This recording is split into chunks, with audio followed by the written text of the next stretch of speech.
Browns beat the Bengals 24-3. Absolute ass kicking.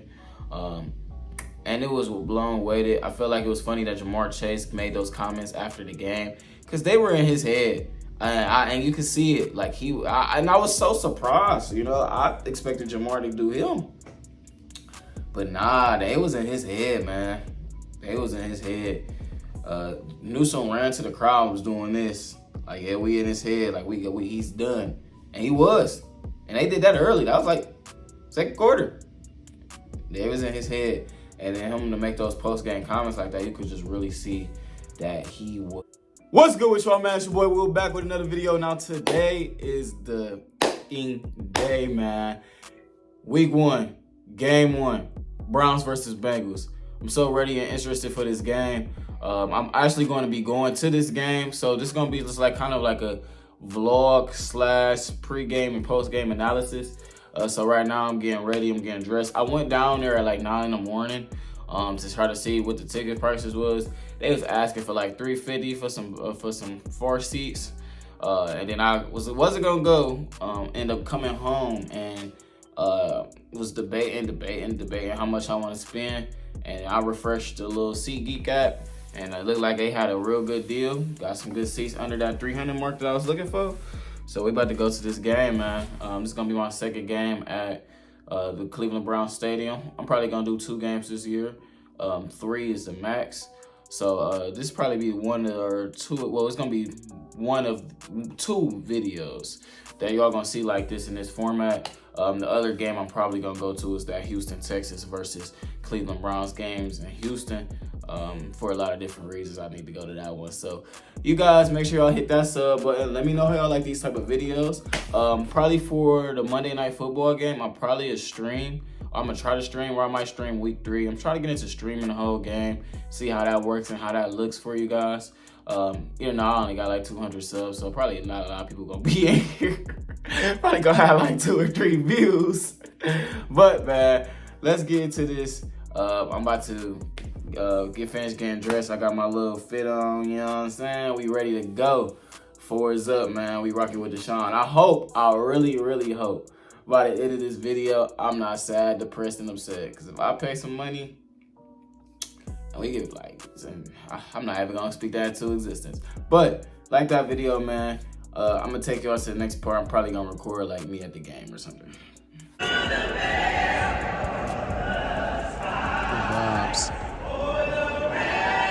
vibes.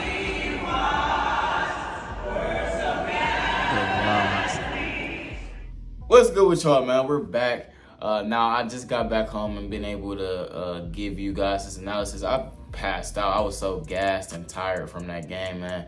What a great victory for this Cleveland Browns team. It was just a great overall experience, just going there and being able to see how loud and crazy the crowd was. Cleveland was really rocking. Downtown was going. It was a lot of people there at that football game. But let's get into it. We got a lot of stuff to go in and talk about. A lot of stuff that I noticed from being there at the field, and just giving you guys a personal experience from, actually seeing it up close and personal, rather than, watching it on TV. You kind of don't get to see exactly how everything's going on and how everything's doing. First thing first, I want to bring up, hit that like button, hit that subscribe button, man. Make sure y'all tapped in and locked in with me. Join the crew. We trying to hit 1,000 subs around here before the end of the year. So make sure you hit that like and subscribe button, man. I'm doing a 1K giveaway. Just comment dogs on any video, giving away tickets to a Browns game. You gotta be like, sub, and follow me on my socials. Anyways, Myles Garrett is the best defensive player on the planet. He's the best defensive player on the planet. I came away from this game saying that guy is the best defensive player on the planet. We was complaining about Jed Wills. I'll get to him. We was complaining about Jed Wills all training camp, saying Jed Wills look bad, Jed's getting beat. Myles Garrett is a freaking problem. You can tell that the Bengals really went out their way to stop Myles. They were chipping him. They were sending double teams still. Nothing worked. The double teams wasn't worked. The chips wasn't working. And then they put him on the same size as Jonah Williams. He ate that alive. He was doing little basketball dribble moves, got a pressure, led to a sack, got him off the field. Like, that guy was everywhere and really causing a lot of issues for the Bengals. Period, point blank. Now, he wasn't the only guy, but he was causing a lot of issues up front, not giving them guys a lot of time to really get open or create anything. And his defensive line, Double O, got a sack. Let's not underrate his value and how good he's been. Shelby Harris got a good run stop. Maurice Hurst, Dalvin Thompson, everybody. Zadarius Smith, tons of pressures. Everybody flying around just looking as advertised. This line is as advertised. It's one of the best D-line groups in the league. And I told y'all, at first, before we got Zadarius Smith and before we got Shelby Harris, I was like, I think we still have a little bit of issues with the run, blah, blah, blah. And I was low rating it. I feel like this is by far a top 10 defense and could very easily be a top 5 or a top 3. For what I've seen today across the NFL, the Niners, Browns, Cowboys look like the best defenses in the league. And that's really telling, especially with how far off this Cleveland Browns team was last year. Joe Woods, y'all, needs to be investigated. We need a 40 for 40 documentary on how Joe Woods couldn't get this team to be competent with all this talent. Joe Woods should be investigated. Anyways, man. Yeah, so just wanted to show out Double O with the sack. Want to make sure he's not going undermine or undermention. A lot of pressures, a lot of good run stops. This was just to give you guys kind of an understanding, this was a very muggy, nasty AFC North game, man. Very muggy, slippery. It was wet everywhere. It was just one of those games there. It just made no sense. Like, the weather report never said it was raining. Even while it was raining, and then it said it was clear. So just a bad weather game that this came about, and it really wasn't supposed to be a bad weather game. So I just find it crazy that the weather was like this, and I can't wait for them to build a dome, but they got to be able to play in these type of conditions, and I'll get to that as well. Now, do I think the weather had an effect on the Bengals? I think it had a small effect, but the Cincinnati Bengals, man, y'all got to understand, like, they've played in the snow in Buffalo on the road. They look incredible while doing that. So I'm gonna say, as far as like with throwing the ball deep down the field was kind of hard to do. It wasn't one of those like it was super wet. Everything, the ball was wet. You seen Nick Chubb put on gloves. You seen Joe Burrow put on gloves. Jerome Ford fumbled. Deshaun Watson fumbled a snap. Ball got tipped and picked. It was just like a very type of football game. Not good weather at all. But I don't think that's too much of an excuse as far as for Joe Burrow and for their wide receivers getting open. I don't think that's an excuse. But let's go to the next guy I want to speak on, and that's Jeremiah Owusu-Koramoah. You know what I'm saying? We got the jersey, you know what I'm saying? Owusu-Koramoah. He looked like that not all pro, but he looked like a Pro Bowl linebacker. I told you guys I feel like he's going to come about with his defensive line. I think everything starts from the trenches on out. And JOK, when he has a good front four, front five in front of him, he looks like an elite player.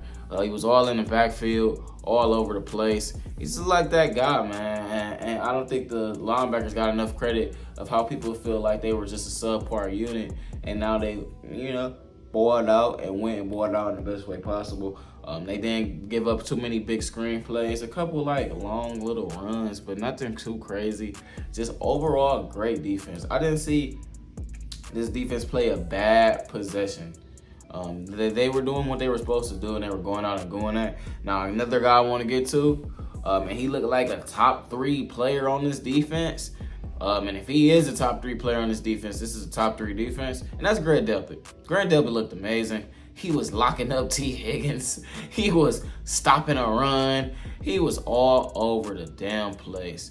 And if Grant Delpit can get left one-on-one with T. Higgins on the island and clamps him up, man, he was all over the place. He is so good in the run as a safety, getting up front, making stops, blitzing. Grant Delpit is an all-out player, and he looked like he can be up for a max extension. If he plays like this the whole year, which is probably not sustainable, but if he plays like this the whole year, he's going to be up for a max extension. And I want to keep in mind, and I want to bring up a couple of things before we get into the offense. This is the Cincinnati Bengals. I mean, we beat the shit out of the Bengals all the time, but this is the best quarterback we're going to play this year. This is the best offense we're going to play this year. This is the Cincinnati Bengals of Kentucky. You know what I'm saying? And I find it very, very, very interesting that they look this good against them. Because imagine when they get the Colts, the Seahawks, who lost today, the Steelers. 3 of the teams that we got on our record today got upset. The Seahawks, Pittsburgh, the Colts. Well, the Colts ain't get upset, but the Colts, the Bears. I'm probably missing another team, but the Titans. That's 5 L's right there. We play all those teams. And none of those teams has a good enough offense as not the Baltimore Ravens, the Cincinnati Bengals. So I feel like it's gonna be much easier when next week. I'm not gonna jump into it, but you got Kenny Pickett, you got George Pickens. That ain't Joe Burrow and Jamar Chase.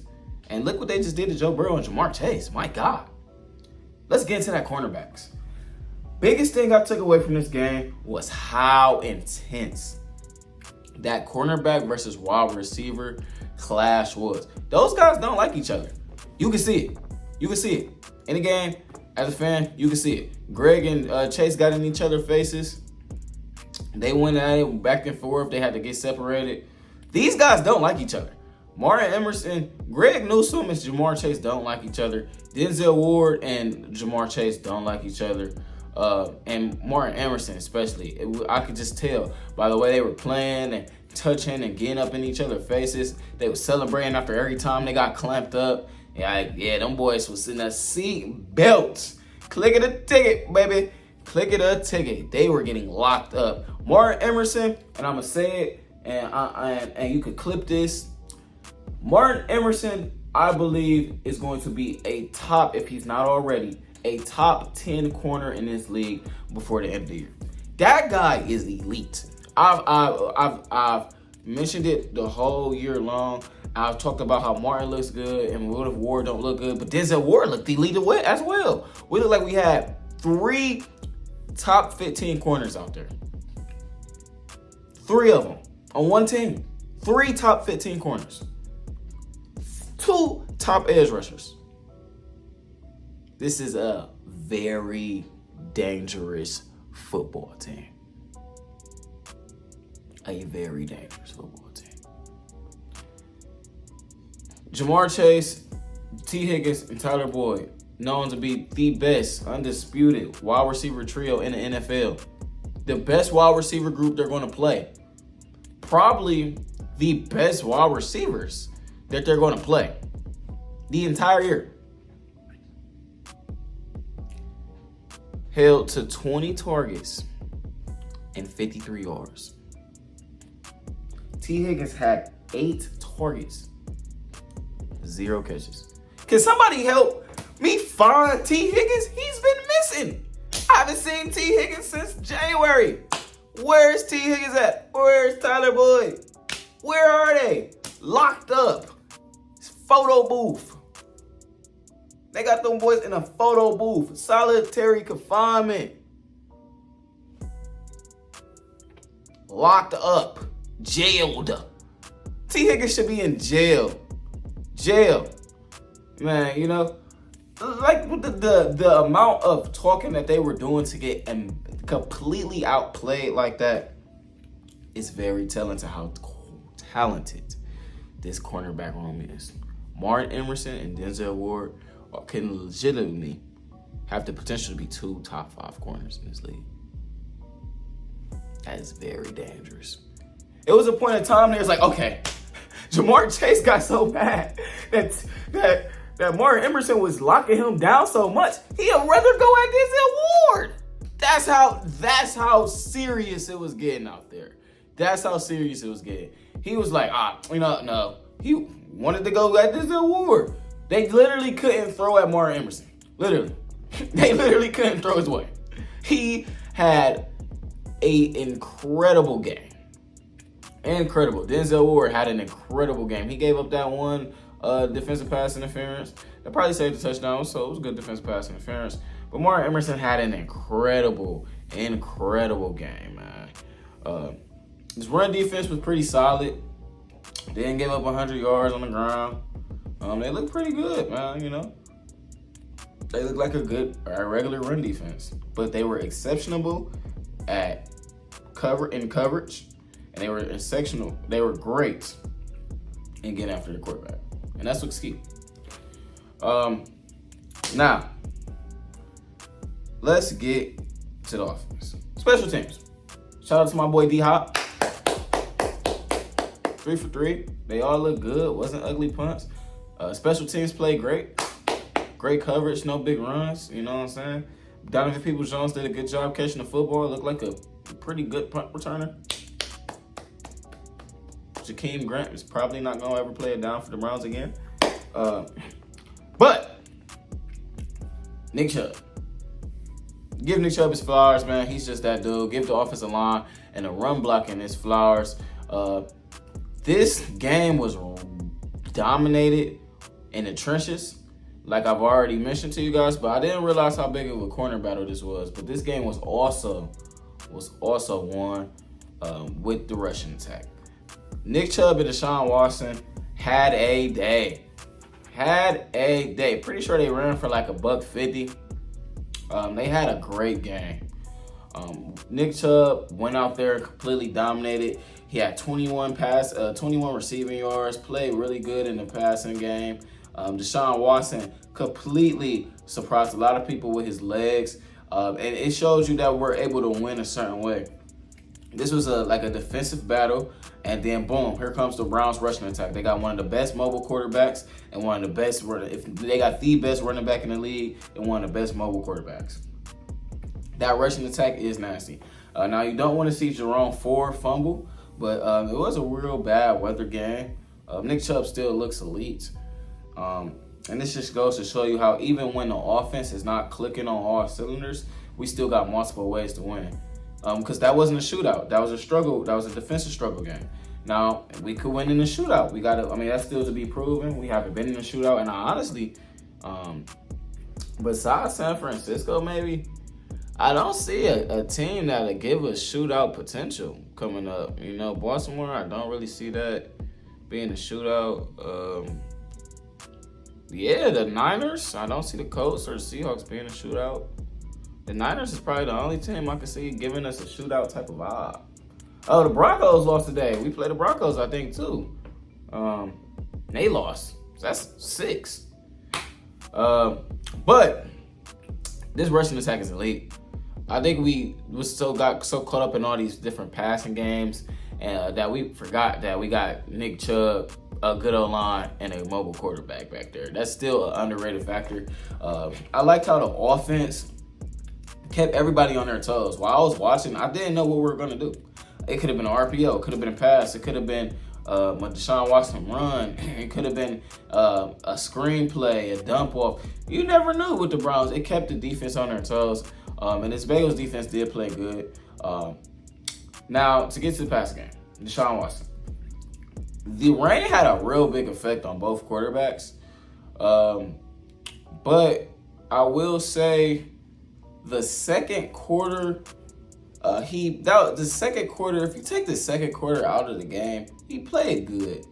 The second quarter was a bad quarter for a couple reasons, though. The second quarter, is when he mentioned that he needed the IV. He got that big hit. He just didn't look like he was super in rhythm and comfortable with the system. He was trying to grip the ball and trying to just outpower. He was trying to pretty much play through the rain and trying to just be stubborn. Like, okay, it's raining. I'm still gonna fling this motherfucker. It's raining. I'm still gonna throw it the same way I want to do it. But he was being stubborn and just like, hey, it's raining. I'm not about to get these passing yards today. The weather conditions is bad. Let's run the football. And that's what he did in the second half. He's like, okay, the weather conditions bad. It's raining. We're not going to get these deep down the field passes that I want to do. But they were definitely taking shots. And with doing that, that's what I feel like if that was the only issue with the offense. Like, no matter what, it wasn't going to be a good passing day just because of the weather and because you're playing a good defense in the Cincinnati Bengals. But it wasn't going to be a good passing day. That's just not the style of game that was being played. It was being played on the ground, and the Browns won on the ground. And that's how we win a football game. But I do feel like he missed a couple throws. He mentioned that he had to get an IV because his body was cramping, his legs and his arms was cramping. So that initiated, plus the rain and the weather being effect. So I could understand why he didn't look his best. But it didn't come off like it was mental at all. I will say that. I feel like that's the most important thing. That was more of a physical and a weather struggle for him more than it being mental. Even on that interception, that was a tip ball. He probably just threw that away, but that was a tip ball interception, so I'm not going to really condemn him for that. But I feel like the whole game he was enthused. On the punts, he was running and hitting the spot. Like, he was just he was amped up the whole game. On that touchdown drive, he ran to the 50-yard line, screamed, got the whole crowd going. He was playing the guitar. He was throwing arrows. Like, he was Deshaun Watson. You know, he was lit. He was turned. He had the whole crowd into it, you know. But, yeah, I mean, he played a bad second quarter. The stats are not going to be there. You're going to see a lot of analysts and guys go and run to social media and post stat lines, but not post Joe Burrow shit. Like, Joe Burrow is the highest paid player in NFL history and had his worst game ever against the Browns. They went to 1-6 against the Browns. So, like, at some point, you know, this got to be something talked about nationally, but it probably won't get. But we completely dominate Joe Burrow. Now, play calling was great.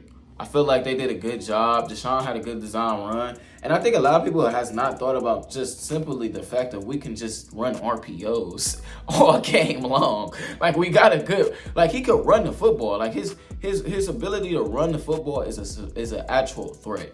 And when you don't know if it's going to Nick Chubb or Deshaun, you got them just running all over the place, getting a lot of rushing yards. I feel like that's an underrated way that people forgot that we could easily just win games running the football. It still is a good running the football team. They have that big play there, and the big plays was there. Deshaun Watson missed a couple of passes, and I think him missing those couple of passes is the reason he didn't throw for like 250. Not 250, but probably like 225. I think those couple of passes is the reason he didn't throw for like 225. But other than that, man, they played great, man. You know. Everybody balled out. Elijah Moore balled out. Cooper had a decent day. I wish David Njoku would have got a little bit more love. He didn't seem too engaged from what I could tell. But that's pretty much it. I just want to give you all my pre and post game analysis. So just going off of it, the Browns beat the Bengals 24-3. Absolute ass kicking. And it was blown weighted. I felt like it was funny that Jamar Chase made those comments after the game because they were in his head, and you could see it. Like I was so surprised. You know, I expected Jamar to do him, but nah, they was in his head, man. They was in his head. Newsom ran to the crowd, was doing this. Like, yeah, we in his head. Like he's done, and he was. And they did that early. That was like second quarter. They was in his head. And then him to make those post-game comments like that, you could just really see that he was struggling. Now, unfortunately, we lost Jack Conklin in this game. Juan Thornhill didn't play. I'm going to get into Jack Conklin on a different video. But that's pretty much it. I really want you guys' thoughts and reaction to it.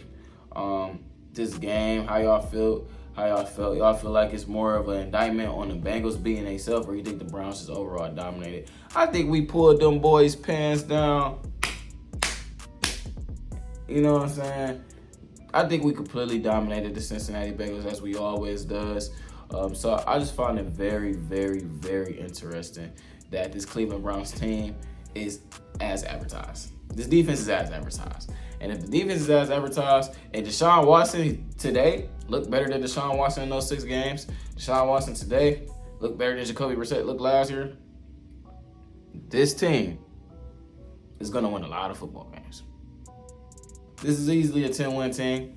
And we go into Pittsburgh. I'm not going to... Pittsburgh just got blew out. If we go into Pittsburgh and get the dub, and go up 2-0 in the division, that's going to be very telling. Jed Wills. Jed Wills, man. Jed Wills pretty much came in, and I almost forgot about bringing on that. Jed Wills had a iffy day. He looked like the worst tackle on the team. He looked worse than DeWan Jones. So hopefully he could clean that up. I mean, it didn't really too much affect anything. DeWan Jones looked like DeWan Jones, which is crazy to me. 4th round pick, y'all. 4th round pick starting now.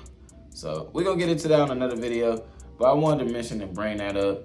But yeah, make sure y'all hit that like and subscribe button, man. Let me know how y'all like these longer videos. This is probably going to be my longest video on the channel.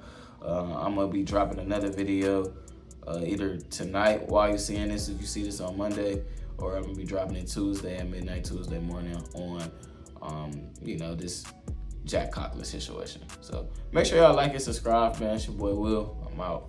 Peace.